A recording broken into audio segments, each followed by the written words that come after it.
So the WNBA contracts here, we are looking at the 2025 salaries here, and we are going to be looking at them as a very kind of important thing because I do feel like we're going to see an awful lot of movement amongst high salary, non-all WNBA players.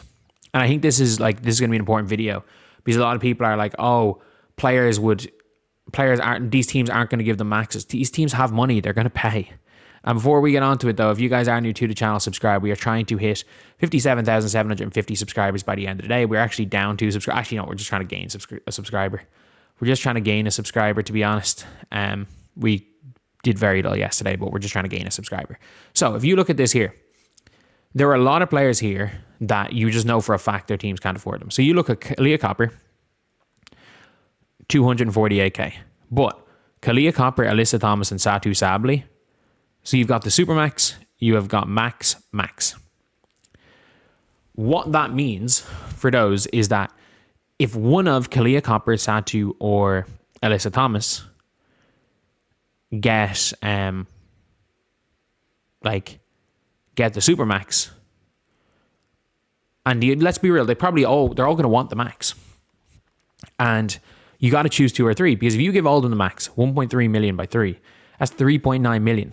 You've got 3.1 million left for 9 players. You basically can't, I don't even think they have a first round draft pick, but you have to fill out the rest of the team with minimum contract players. And I'm going to be real, like Monica Cole-McCanny is not, I don't think she's a reserve free agent. Like she's going to command more than the minimum. Like they did well last year. They're going to have to do the same thing again. Or you let one of them leave, which is the likely scenario. And it is the third. You can afford 2 max contracts, by the way. You can afford 2. You can absolutely afford 2 max contracts. You still have to be creative, but you can afford 2. You can if you want to have a superstar and a lot of depth, i.e. the Minnesota Lynx can afford to run it back. Why? Because Fee is going to be a max player. None of the others other than maybe Courtney Williams. And if Courtney Williams leaves, and I think she'll take a little bit of a pay cut because of how much money the Stub Buds is going to be making if they keep her and Heidemann. I think they might get them on team-friendly deals just because of that to keep them together. But if another team wants to bring the Stub Buds in, wants to offer Courtney Williams and Heidemann nearly a max, and they're an expansion team, they're gone. But if you look here, you've got, I know John Quell made max money for the time, which then didn't become max money. Natasha Howard, Kelsey Mitchell for the Indiana Fever. The Fever can't afford Natasha Howard. Like it's a given. Like they can't run it back because they can't afford Natasha Howard. But if you look at the Atlanta Dream, so the Atlanta Dream had Bree Jones, they had Brittany Griner, and they had Alicia. She's Alicia Clark made 200k. They had Alicia Gray, wherever Alicia Gray was. Alicia Gray, she was 190, which at the time was a max contract. When she was a restricted free agent, by the looks of things. It was a max contract at the time. So in that scenario there, with Alicia Gray, with Brittany Griner and Bree Jones, there were 3 max contract players. You can't afford that anymore. One of them has to leave. And also Ryan Howard is a restricted free agent. She's going to make a max. So you then have to get rid of 2 of them. Like Atlanta might have to get rid of Alicia. There's a world where Atlanta have to get rid of Alicia Gray. And they can't afford to keep Alicia Gray, and they're like, you know what, we actually can't go out in free agency and find a big, so we're going to keep Bree Jones. We're going to give Bree Jones a max. We don't think players are going to take pay cuts, and I don't think players are going to take pay cuts. Like, working off the assumption that, like, I think Kayla McBride is going to probably be, because of her age, is probably going to be around an 800k player, and as is Alana Smith, so I think the Minnesota Lynx can run it back. But it's like, you're looking at the Storm. The Storm had Gabby Williams, they had NECA, they had Brittany Sykes, they had Ezzy Magbagor, and if I'm not mistaken, I think Skylar Diggins might have taken less money because she was coming off pregnancy. No, she didn't. She took a max. So you have NECA on a max, and people are like, oh, look, NECA took less than the max. I'm like, yeah, no shit, she took less than the max. Like, it was 15k. Now taking that equivalent of less than a max is like taking 200k less. And it's not like NECA is somebody that's making his massive money in brand deals and everything. And there are very few teams where these players are making, like, the only players, and people are like, oh, the Fever, all players are going to take pay cuts because of the brand boost that comes with Caitlin Clark. Like I'm sorry, Kelsey Mitchell's not going to make 400k is probably not making 400k in brand deals.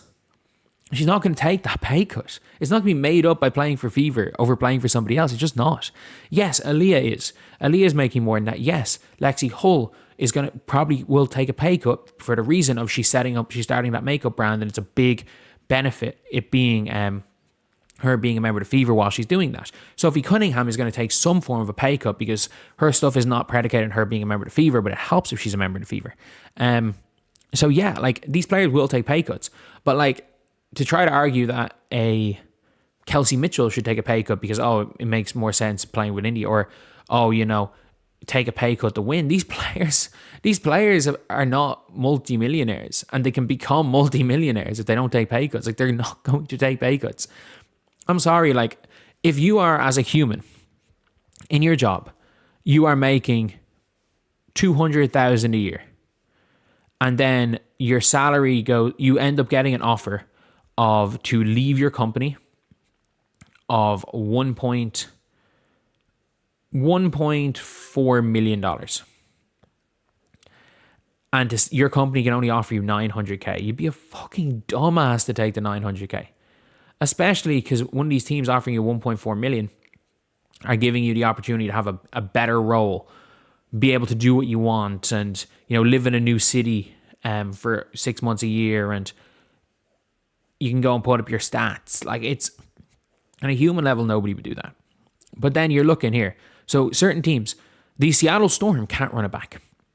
And the Seattle Storm have to choose two of Williams, Sykes, Diggins, Neka, and Ezzy. They have to choose two of them. They can't afford, they might be able to afford a third, but they probably have to choose two of them. The Liberty with Stewie, Breanna, and John Quell at 209k. They have to choose two of the three. They can't run it back. They can't afford to run it back. The only thing with the Liberty is if they all take the max rather than the super max, there's a possibility they can run it back because they have the likes of Marine Photo, Raquel Carrera, Hanju, who are all on like minimum contracts, and they might be able to take a bunch of ones, but they lose Natasha Cloud, who was another starter, so they can't run it back with them. You're looking through, again, I'm just looking through all these players, and I'm like, who can't run it back? The Sparks can't run it back because Julie Alamons are restricted. So the Sparks can't run it back, but they're probably going to let Azrael leave. The Aces probably can't run it back. Aja Wilson, Chelsea Gray, and Jackie Young. They definitely can't run it back with Jewel Lloyd, but they might not even be able to run it back, the three of them. So you're wondering, it's like, what are these players going to do? Where are they going to go? Like, the Mystics have a max and super max slot. The Mystics can give, if it depends on whether or not they want to keep Shakira Austin. My guess is no. They can give a player a max contract and a supermax, or they can keep Shakira Austin and they have a supermax contract free. They have a supermax free. They can get anyone in that, whatever position they feel is needed. If you're that team when you've got Citron, you probably, if I'm them, I'm looking at bringing in Chelsea Gray or Skylar Diggins, that vet point guard. So you've got. I would look to bring in, if you want to keep Shakira Austin and Kiki at the 4 and 5, bring in like a Chelsea Gray or a Diggins, Citron at the 3, find a solid 2 guard, and you're in the position in the draft where you could take Flau'jae. You're at 4. Flau'jae Johnson might be there. And then you're like, okay, shit, we've got this elite young team, like the elite of the elite young team. And we've got the likes of JC Sheldon coming off the bench. And then you've got that player in a Diggins, in a Chelsea Gray that can be the vet. If you are, I'm trying to think of what other teams, the Chicago Sky don't have, because there's opportunity there, the Chicago Sky could reunite with Kalia Copper and give her a fucking supermax. I know she doesn't want to be there, but they can give her the supermax. I think to go play with Angel Reese, to go back to where she came from, to go play with Sloot, who she won a ring with, she'll take a supermax. Sloot will be on a cheap deal. Arike is probably going to be, she's not going to get a max. Arike is probably just going to be a expansion player, to be honest. Jewel Lloyd is going to be nowhere near that. And even if you're looking at Seattle again, like a Gabby Williams, if they want to grow, they might keep Gabby Williams.